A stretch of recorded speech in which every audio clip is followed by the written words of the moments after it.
Hola, estamos en cuarto de hora. Estos 15 minutos y monedas semanales en los cuales analizamos temas vinculados con América Latina y en especial con derechos humanos. México ha superado una cifra simbólica y alarmante, la de 100.000 personas desaparecidas. El comienzo de esta tragedia pudo coincidir con la guerra contra el narcotráfico que declaró en su momento el presidente Felipe Calderón. Eso fue en diciembre de 2006. Siguió durante el gobierno de Enrique Peña Nieto y no solo no se detuvo, sino que creció durante la presidencia de Andrés Manuel López Obrador. El fenómeno de las desapariciones y la impunidad sistémica no respeta colores políticos, porque aquí tenemos al Partido Acción Nacional, el de Calderón, el PAN, el Partido Revolucionario Institucional, el PRI, de Peña Nieto, y Morena, el partido de López Obrador. Ninguno pudo detener este fenómeno. Y no valen las comparaciones entre países o con países, pero por ejemplo en Colombia hubo 99.000 desaparecidos desde 1970 por el conflicto entre las guerrillas y los paramilitares. En Argentina la dictadura militar dejó otro tendal de personas desaparecidas. En Guatemala hubo 45.000 desaparecidos durante las 3 décadas de conflicto y represión a finales del siglo pasado.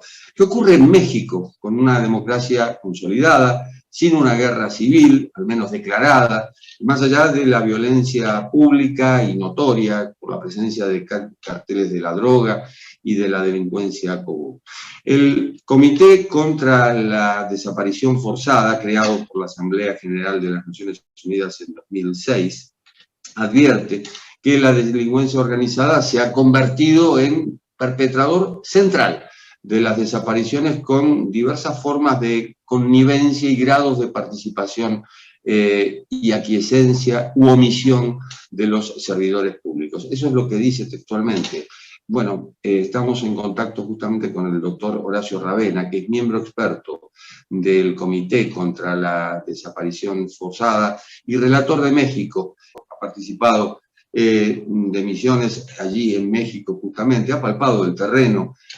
Fue el primer director general de Derechos Humanos del Ministerio de Relaciones Exteriores de Argentina, esto en los años 80, entre otros cargos, todos vinculados con la defensa de los derechos humanos. La pregunta, doctor Ravena, es, ¿hay un patrón común para la desaparición de personas en México? ¿Qué tal, Jorge? ¿Cómo le va? Sí, tenemos que tener presente que la idea de la convención es frente a la responsabilidad del Estado. La idea fue una normativa en caso de violación de derechos humanos, que es cuando el Estado está por acción o por omisión. En el caso particular, el patrón que hay en México es que estamos frente a un problema de enfrentamiento entre narcotráfico. Así que inicialmente la idea es que el Estado no tiene una responsabilidad absoluta en el tema. Sin embargo, nosotros solicitamos la visita en el 2013 y recién fue concedida en el 21. Por eso fuimos en noviembre del 2021, porque el Estado estaba recibiendo muchas acciones urgentes, que es uno de los mecanismos que tiene nuestra convención para trabajar el tema de desaparición forzada. Ahí nosotros aceptábamos la denuncia o comunicación y le pedíamos explicaciones al gobierno. El gobierno explicaba que era un tema en el que no había habido una participación directa de algún agente del Estado, Fuerzas de Seguridad, Fuerzas Armadas. Entonces, dado la cantidad, las características, fue que solicitamos la visita. La visita no nos fue otorgada hasta el 2021, como ya dije, y ahí cuando fuimos nos entrevistamos. Bueno, México es un estado muy grande, ¿no? Así que nos entrevistamos con autoridades y con familiares de víctimas o víctimas. Para la convención los familiares son víctimas también. Y lo que notamos es que hay una problemática del Estado en su falencia en la investigación, su falta de coordinación en un Estado federal con 32 estados, ¿no? Digamos, es un estado realmente muy grande donde tiene, a veces hemos verificado en el lugar cuando hicimos la misión, una falta de coordinación en los procesos de investigación, en los procesos de justicia, y bueno, esto fue lo que terminó con la visita, un informe, y ahora estamos en el proceso de ejecución de las políticas por parte de México. Es importante cuando usted menciona no solo a las personas desaparecidas, sino también a los familiares. ¿Qué impresión le dejaron los familiares de esas personas? Bueno, escuchar a las víctimas siempre es impactante. Fue tremendo todas las entrevistas que tuvimos, conocer en directo el horror de lo que padecían fue realmente muy fuerte, y había algunos elementos comunes en lo que decían, ¿no? Más allá de las realidades regionales. Nosotros visitamos por región, no nos dio el tiempo y la capacidad operativa para ir estado por estado, pero sí hicimos que se movilicen de los estados en los que no llegábamos, o provincias para nosotros, y pudimos tener entrevistas con 31 estados, con autoridades, pero también con familiares de esos estados. Y el elemento común es la falta de coordinación en las investigaciones, el tema de la desidia o de la falta de interés o de colaboración en los procesos de investigación por parte del Estado, y esto fue lo que, a entender del comité, encuadraría en la responsabilidad por las violaciones que llamamos en esos casos desaparición forzada, porque el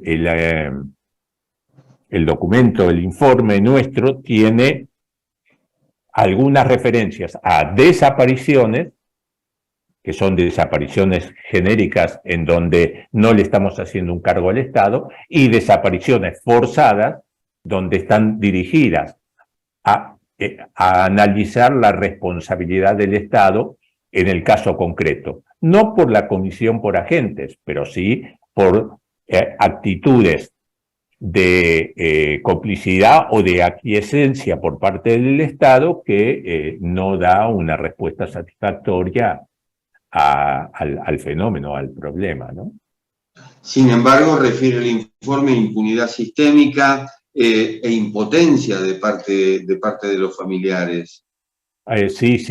Sí. La característica de los familiares es que notan que no hay una voluntad, que no hay un interés, y bueno, repito, no hay coordinación, y eso es fundamental entre los distintos organismos del Estado y entre los distintos estados provinciales.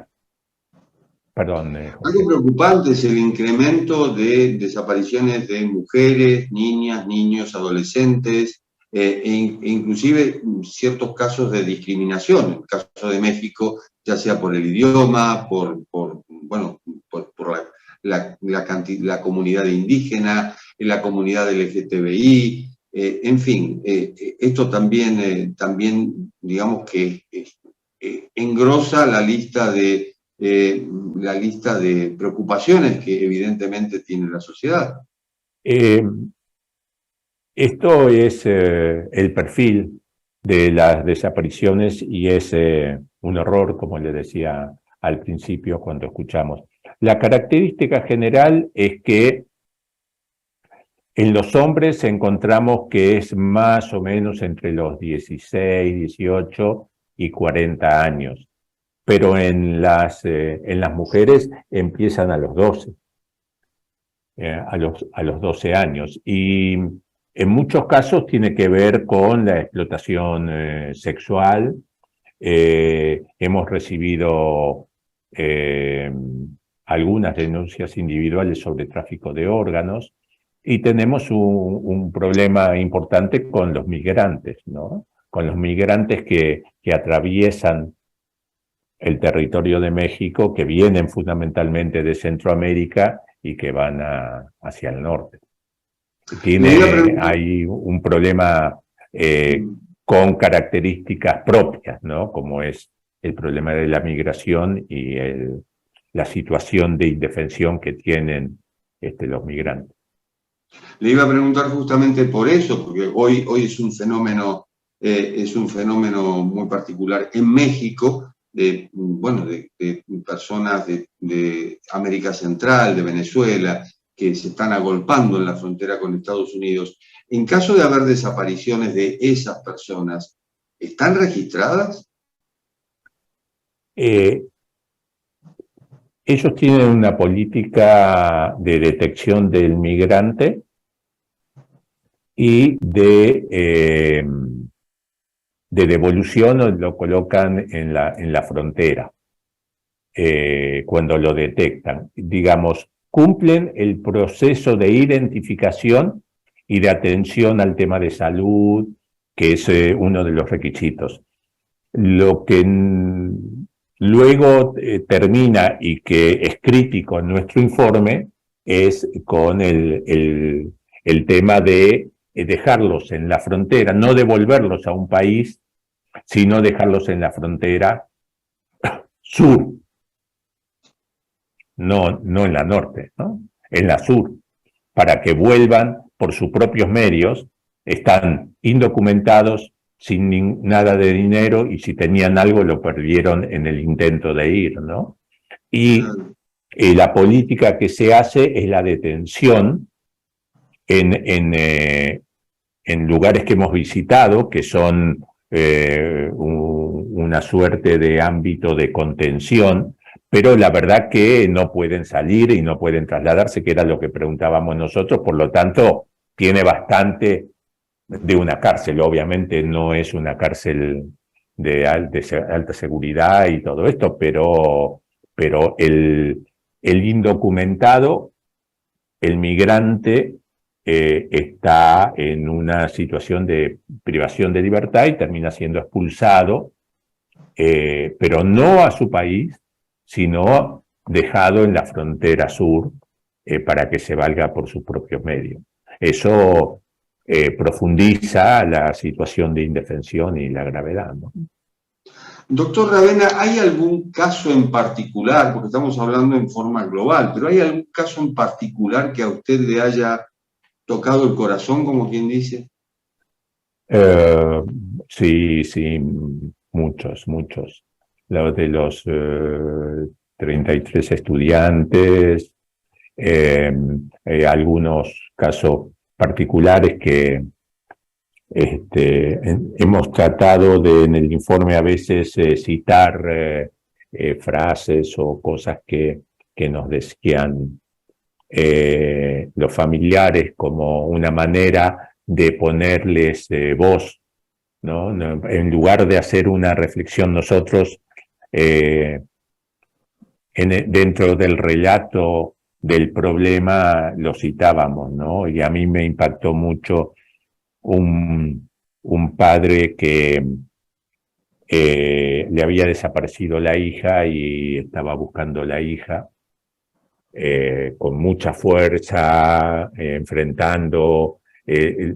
Cuando los van a buscar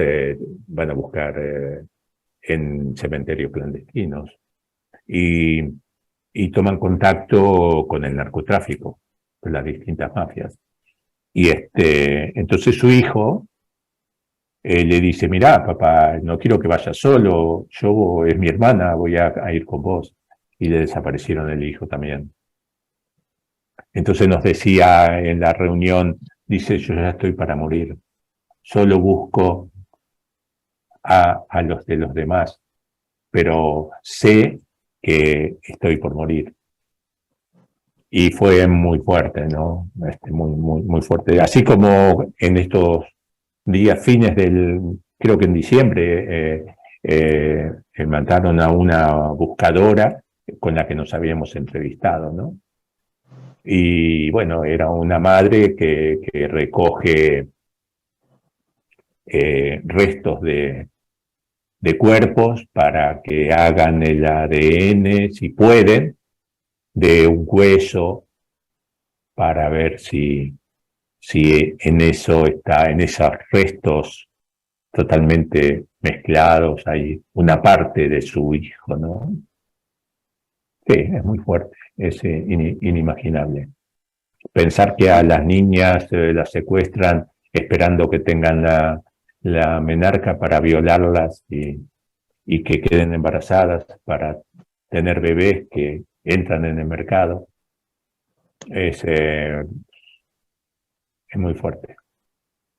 Es desgarrador, y sobre todo cuando menciona a ese padre o a un padre. Recuerdo el poeta argentino Juan Gelman, radicado en México después de la desaparición de su hijo Marcelo en Argentina. Alguna vez me dijo: estamos preparados para ser huérfanos de padres, no huérfanos de hijos.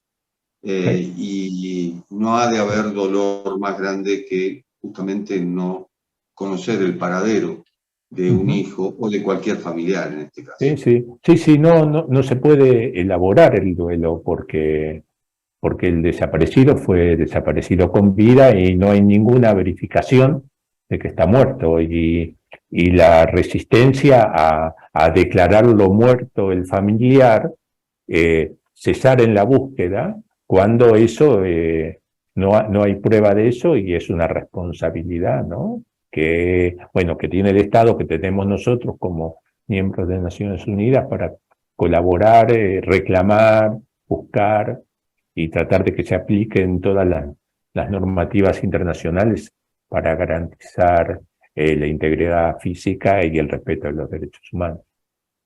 Y brindarles una certeza justamente a los familiares.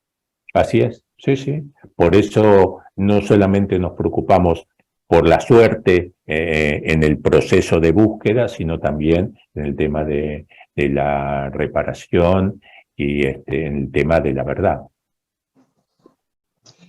Doctor Ravena, ha sido muy amable. Al contrario, para mí ha sido un gusto, Jorge. Hasta todo momento, buenas tardes. Muchas gracias. Adiós. Y bueno, revelamos ahora, este es el programa número 50 de Cuarto de Hora de Cadal TV, y va de suyo el agradecimiento por la confianza al director, a Gabriel Salvia, y a la productora, a Lisette Kugler. En este caso tocamos un tema triste. Normalmente tocamos temas que tienen que ver justamente con derechos humanos, con política, con economía. Hoy hablamos de lo que ocurrió en México. Nos reencontramos en el programa número 51. Desaparecidos buscan el agua y en los matorrales, y porque es que se desaparecen